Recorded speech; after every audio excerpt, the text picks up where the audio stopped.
जय Hind. First thing first, आज है 15 अगस्त यानी आजादी का दिन। आप सबको स्वतंत्रता दिवस की, इंडिपेंडेंस डे की बहुत बहुत बधाई। तो एक काम करते हैं, अपने फाइनेंशियल फ्रीडम की तरफ एक और कदम बढ़ाते हैं, जहां पर हम देखें एक ऐसा टेक्नो फंडा एनालिसिस, एक ऐसा स्टॉक जो हमारे रिटर्न्स बेटर कर सकता है, इन्वेस्टमेंट को थोड़ा सा मल्टीप्लाई कर सकता है।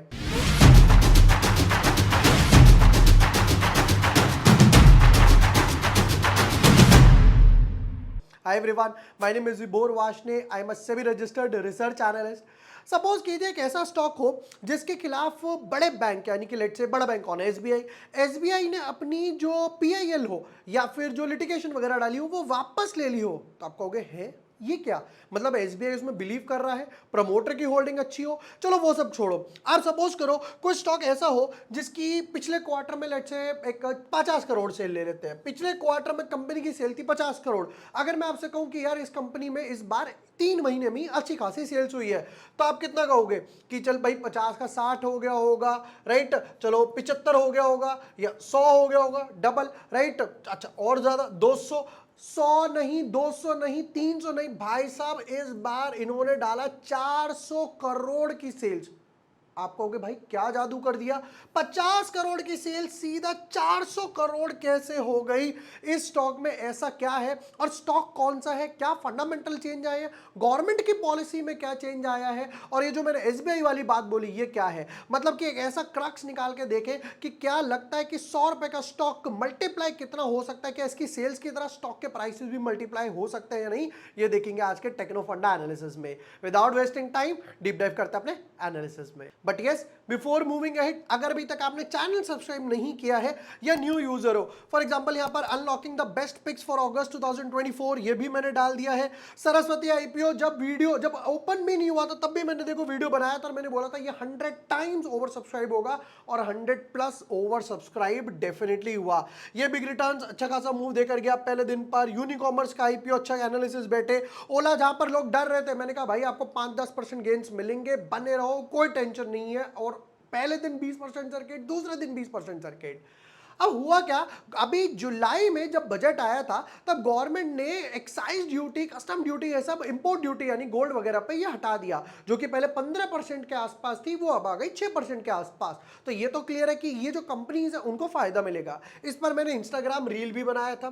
तो हम लोगों ने अब यहाँ पर देखो फ्लैग ब्रेकआउट के टाइम, ये जब बजट आया था 23 जुलाई, तब हम लोगों ने यहाँ पर इसको पिक करा था। फिर उसके बाद यहाँ से ऊपर मूव करते हुए समवट अराउंड कितने पर, ये था उस टाइम 74 पर, और अभी भी 92 के आसपास चल रहा है, मतलब 20% के आसपास गेन्स देकर गया। बट अब क्वेश्चन ये आ रहा है कि ये जो इतनी इतनी वॉल्यूम बनी है, अच्छी खासी वॉल्यूम, देख रहे हो मैंने हाल भी रखा है गुड वॉल्यूम्स, तो ये वॉल्यूम क्यों बनी और इसने ऐसे क्वार्टर रिजल्ट्स वगैरह क्या दिए। तो हम गए बीएससी के पास, तो उन्होंने बीएससी पर ये देखो 14 अगस्त को एक अच्छी खासी फाइल कर रखी है, ये वो बोर्ड ऑफ मीटिंग्स वगैरह। चलिए एक एक जरा इसमें पढ़ के देखते हैं इन्होंने क्या क्या चीज बोली है जिसकी हम बात कर रही है। वो इन्होंने डाल दिया कंपनीज फाइनेंशियल ईयर, ये वो डिफॉल्ट, ये वो सब डाला। और जो मैं अभी आपको एसबीआई वाली बात बता रहा था, असेसमेंट, ये भी चला गया, ये भी चला गया, ये भी चला गया, वन टाइम अप्रूवल। अब एक चीज तो जो इंपॉर्टेंट है वो जरा पहले वो पढ़ेंगे। पहले ये वाली लाइन पढ़ते हैं, the company has been recording finance cost according to applicable IAS when the account has been classified as a non performing asset by the consortium of 14 banks in significant development till date companies proposal for a one time settlement has been accepted by majority of banks. तो इन्होंने कहा भैया one time settlement वगैरह कर लो, तो इन्होंने कहा ठीक है, अपफ्रंट पे हम लोग वन टाइम सेटलमेंट वगैरह करने के लिए ये लोग रेडी हो गए हैं, ठीक है। और नेक्स्ट पार्ट पर आते हैं कि इन्होंने और नेक्स्ट पार्ट वगैरह में क्या डाला है। तो हम गए बीएससी के पास, जो इन्होंने फाइलिंग वगैरह करी है, तो यहाँ पर है 14 अगस्त, तो इन्होंने ये वो लाइन वगैरह डाली है, राइट। इन्होंने लिखा कि भाई ये हमारा वो सब आया है, और इन्होंने क्या क्या डाला है, जरा वो चीज़ पढ़ने का शुरू करते हैं कि क्या क्या पॉइंट्स वगैरह इन्होंने डाले एसबीआई के ऊपर, जो मैं भी आपको बात बता रहा था कि एसबीआई के ऊपर वगैरह क्या डाला। तो ये वो कॉलम आया है, जरा ये क्या पढ़ते हैं जरा समझते हैं जरा। The company boring account become NPA on 30 जून 2021, 3 साल पहले, and lenders initiated a legal action against the company. ये भी हम देखेंगे चार्ट पे कैसा लग रहा था। The various fora in this regard as per the company proposed a one time settlement from payment for the furtherance proposal was deposited in a no lien account with SBI. इन्होंने banks को बोला कि भैया एक काम करो, हो one time settlement कर लो हमारे साथ, ये नहीं कि बार बार मांगते रहो, जितना भी आपका है ये सब सेटलमेंट वगैरह कर लो with SBI by the promoter group entity. अब देखना, this proposal has received approval from most of the consortium members and is under consideration by the remaining consortium bank.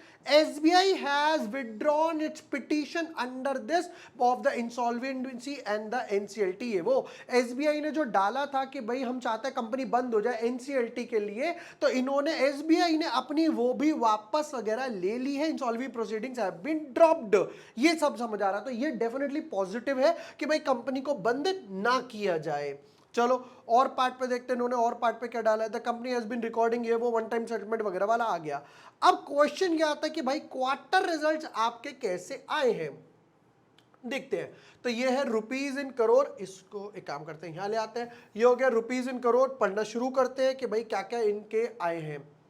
Revenue from operations देख लेते हैं direct 67, थोड़ा सा नीचे करता हूं ताकि आपको क्वार्टर नजर आ जाए, ठीक है। बैलेंस 67 करोड़ है, कब, लास्ट ईयर सेम क्वार्टर में। फिर हो गया 48 करोड़, और अब देखो सीधा 400 करोड़, सीधा 400 करोड़। आप कहोगे भाई ऐसा क्या बेचने लगे कि 48 का 400 हो गए, इसे कहते हैं वापस से ट्रस्ट आना। क्योंकि जब वापस से लोगों को यह दिखाई दे रहा है कि भाई जब एसबीआई ने एनसीएलटी में पिटीशन वगैरह डाली थी वो वापस ले ली, तो कंपनी बंद नहीं होगी। और दूसरी बात, जो वापस से गोल्ड वगैरह का आया, तो अब ये वहां से और जुलाई अगस्त सितंबर अब क्वार्टर में और दिखाना शुरू करेगा। उससे भी इंपॉर्टेंट फाइनेंस कॉस्ट, जरा ये चीज समझते हैं। पहले इनके ऊपर फाइनेंस कॉस्ट आती थी हर क्वार्टर में 125 करोड़, पिछले क्वार्टर में हो गई 129 करोड़, अभी रह गई सिर्फ 2 करोड़। तो अब देख रहे हो कितना डेट रिड्यूस कर दिया, जिससे सीधा 129 करोड़ से सीधा 2 करोड़ पे आ गए। अब क्वेश्चन आता है कि भैया प्रॉफिट लॉस सब बताओ, कि भैया प्रॉफिट लॉस वगैरह कितना आया। ये हो गया अदर कॉम्प्रिहेंसिव, ये सब काटा पीटी करके क्या आया, 173 करोड़ लॉस, 121 करोड़ लॉस, और अब आ गए 154 करोड़ प्रॉफिट में। तो लॉस और अब सीधा प्रॉफिट में। यानी ये क्वार्टर दिखाई दे रहा है कि क्यों रैली आई, बम्पर रिजल्ट्स की वजह से रैली आई। और फंडामेंटल्स देखें जरा, फंडामेंटल्स में और प्रमोटर होल्डिंग्स पर नजर मार लेते हैं। प्रमोटर के पास 54% है, कांस्टेंट नजर आ रहा है, विदाउट प्लेज है, प्लेज नहीं कर रखा है। एफआईआई की बात करूं तो 2% ऐड करा, डीआईआई की बात करूं तो 1% है, और बाकी जो बैलेंस बचा 41% वो पब्लिक के पास है। बट यहां पे नाम देखो किसका आ रहा है, डीआईआई में कौन है, जीवन के बाद भी जीवन के साथ भी, यानी कि एलआईसी 2%, 1.5% एलआईसी लेकर बैठा हुआ है। अब जरा इसकी बैलेंस शीट पे दिखाता हूं आपको, ये देखिए 465 इक्विटी कांस्टेंट है, 3700, 3400, 33000 और 24। रिजर्व्स में बैक टू बैक ड्रॉप आ रहा था, कंपनी लॉसेस में थी, इसी वजह से लोगों ने भाई जब इनके ऊपर काफी वगैरह डेट हो गया, इसी वजह से इन्होंने फाइल करा। बट अगर डेट का स्ट्रक्चर देखें 146 रिड्यूस हुआ 95, फर्दर रिड्यूस 82, फर्दर रिड्यूस 80 और फर्दर रिड्यूस 46 करोड़ के आसपास इनका लॉन्ग टर्म डेट वगैरह सिर्फ रह गया। तो ये अपने ऑलमोस्ट डेट फ्री हो गई कंपनी।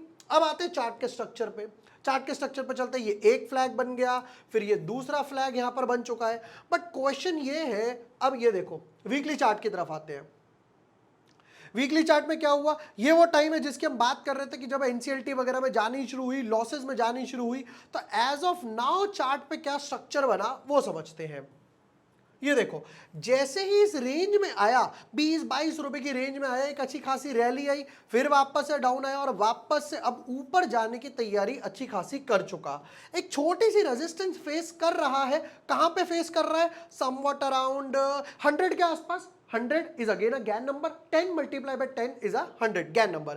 तो ये 100 के आसपास एक कहीं रेजिस्टेंस फेस कर रहा है, उसको क्रॉस करता है, जिसके चांसेस डेफिनेटली अच्छे लग रहे हैं, क्योंकि एसबीआई से एक पॉजिटिव मूव आया, प्रमोटर की होल्डिंग्स अच्छी है, वन टाइम सेटलमेंट के तैयार है और सेल्स और प्रॉफिट बूस्ट हो गए।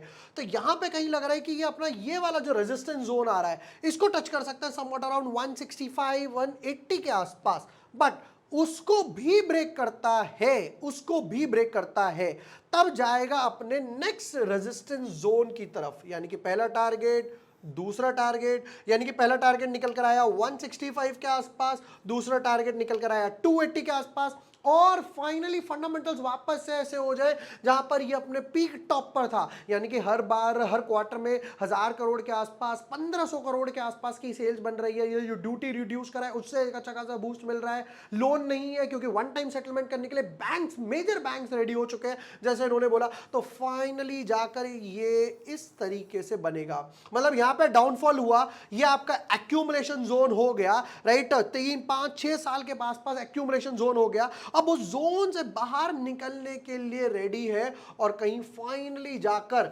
600 पर जा सकता है। बट अगेन देखो, 100 रुपए की चीज 600 रुपए हो जाए, जो हम लोगों ने वीआईपी क्लोथिंग में देखा था, फिर हम लोगों ने धनलक्ष्मी बैंक में देखा, आईओबी में देखा, पटेल इंजीनियरिंग में देखा, उसमें टाइम लगता है। क्यों? आप एक्सपेक्ट करो 4 के आज 400 हुए, कल 4000 करोड़ हो जाए, कंपनी कहे कि भाई हम धीरे धीरे अपना बिजनेस एक्सपैंड कर रहे हैं, हमारे ऊपर ट्रस्ट रखो कि हम धीरे धीरे प्रॉफिट में आ गए हैं और प्रॉफिट को और भी बूस्ट करने वाले हैं।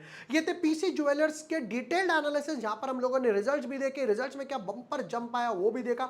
कोई और भी स्टॉक है जिस पे आपको डिटेल्ड एनालिसिस चाहिए, कमेंट सेक्शन में उस स्टॉक का नाम कमेंट कर सकते हो, मैं और मेरी टीम उस पे आपको एनालिसिस प्रोवाइड करने वाले हैं। Once again happy Independence Day, thank you for watching the video, lots of love.